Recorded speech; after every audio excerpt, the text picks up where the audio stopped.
Hey everyone, I'm Joel. Welcome back to my shop. I've been woodworking for just over 3 years, and in that time I've watched hundreds, maybe thousands of YouTube videos, learning woodworking techniques, learning how to use tools. I wanted to come on here and share the top 5 tips that I've learned in my first 3 years of woodworking. And most of these I haven't heard on too many other YouTube videos. So I hope this is helpful. Let's go check it out. Okay, tip number 1, maybe this is obvious. For me, it's been a game changer. Buy used tools. Everything in my shop except clamps, screwdrivers, and drills, and that sander was bought used. And this allows me to spread the money that I'm investing in my woodworking way further. A brand new 3 horsepower cabinet saw would be like $3,000. And in my opinion, there's just no need to spend that much money on a cabinet saw when you can get this American-made Delta Unisaw great table saw. I got this for $1,200 Canadian. It came with blades, it came with the fence, the whole thing, very affordable. Now I can take the other money that I might have spent on a new tool and I can buy a used jointer or a planer. I got this jointer used. I paid, I think, $1,100 for it.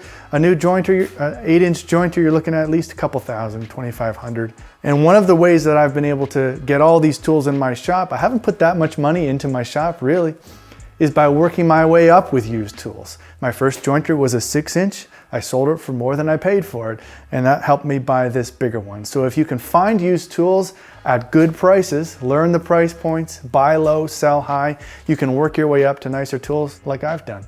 Buy used tools. You don't have to spend a lot of money on new tools. Tip number 2, pine is your friend. I don't know why, but lots of people seem to hate pine. I know it's not walnut. I know it's not the nicest wood out there, but there's 3 reasons why I would recommend using pine a lot, especially if you're relatively new in your woodworking journey like me. Number 1, it's affordable. It's one of the more affordable woods. That means you can buy more, you can do more projects, and you can do more woodworking, which is going to allow you to learn faster because you're just doing more. Number 2, it's easier to work with. And when you're first starting out, you're dealing with kickback and you're learning how a router table works and all these kind of dangerous tools, it's nice to be able to start with a wood that's not going to fight you as much. So it's better when you're learning to use something that's not going to be as difficult as something like walnut or a harder wood. The 3rd reason I think you should use it is because I think you can make it look really good. And so for those 3 reasons, I know it's a controversial take, I think you should consider using lots of pine. Let me know if you disagree with me in the comments. Tip number 3 is to find a finishing combination that you like and that works for you. When I first started building furniture, I was totally overwhelmed with all the different options there were for staining and finishing, wax, stain, all kinds of different things. I didn't know what I was doing. What I suggest is find something that you like and kind of stick with it, and then venture out from there once you're ready. Speaking of using pine, this is a live edge pine tabletop, and I finished it with early American stain and a water-based matte finish. That's a combination I like. Let me tell you a bit more about that. So here's some examples of products that I use that works for my finish combination. If I'm using pine, I usually stain it in early American. It's just my favorite. If I'm using red oak, which I use from time to time, special walnut, and I like using a water-based finish. I let the oil-based finish dry for at least a week, which can sometimes be a pain. It takes up space in your shop. But if you let it dry, you use a water-based finish. I really like the matte finish. It's a semi-gloss. But you can explore more yourself. This book really helped me. This is kind of like the Bible of wood finishing. You can get that online. I'll give you a link for it. Tip number 4, buy tools based on the weaknesses in your workflow, not just vanity tools that you want to have in your shop.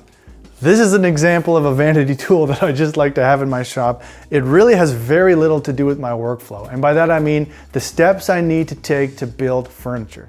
Here's an example of a tool that I bought because I had a major weakness in my workflow: sanding. Every time I got to sanding a project, I absolutely hated it and I slowed right down and the quality wasn't there. I was using a crappy sander with an even worse shop vac attached to it with duct tape and zip ties. So I saved up my money. I bought this Mirka sander. I bought a fine dust extractor. I say more about that in my shop tour video, but it's really improved my process. I'm not breathing in almost any sawdust anymore. The quality is better. And so I would encourage you, instead of just buying the cool tool, whatever all the YouTubers have on their channels, figure out what's slowing you down, figure out what is making negative impacts on your projects, and buy tools accordingly to improve your actual workflow. Tip number 5, find a mentor. I've been so fortunate to have an amazing mentor since day one of my woodworking journey. We all watch YouTube videos and there is so much that we can learn. There's so much I have learned from YouTube and social media, but there's a lot that you can only learn from a human being. My friend Brian, you're actually gonna meet him in my next video. He's got an amazing shop about 20 minutes from here. I go over there all the time. Every time I start a new project, I go over to his shop, I draw it out, I explain it to him. He tells me all the ways that I should do it different and better. And he answers every text message, every time I run into a question or a problem, and I can always go over there, use one of his tools if I need to, and ask him a question. So I know it's easier said than done. I'm very fortunate to have such a great mentor just available to me all the time. But I think if you get creative and you really work at it, you can find a mentor. Maybe you need to find a local wood shop and just go in there and introduce yourself. You could take a course at a community college, a woodworking course. I even take out books from the library on woodworking sometimes, and it's just another way for me to learn and develop my skill. So whatever you need to do, I would encourage you, try to find a mentor that you can ask questions to, bounce ideas off. It's made all the difference to me. Community is everything in life and in woodworking. So try to find some people that you can do woodworking with. Well, I hope you found that helpful. Let me know if you did. Let me know if you disagree with anything I said. Let me know if something resonated in the comments below. I'm learning. I'm at the beginning of my woodworking journey. And so if you know more than me, I want to hear from you if you have any suggestions. And if not, come alongside and learn with me. Thanks for the support on my first video, my shop tour video. I was not expecting that much support, so thank you very much. Like and subscribe if you haven't done so already, and follow me on Instagram at Williams Wooden Tools. We'll see you again soon.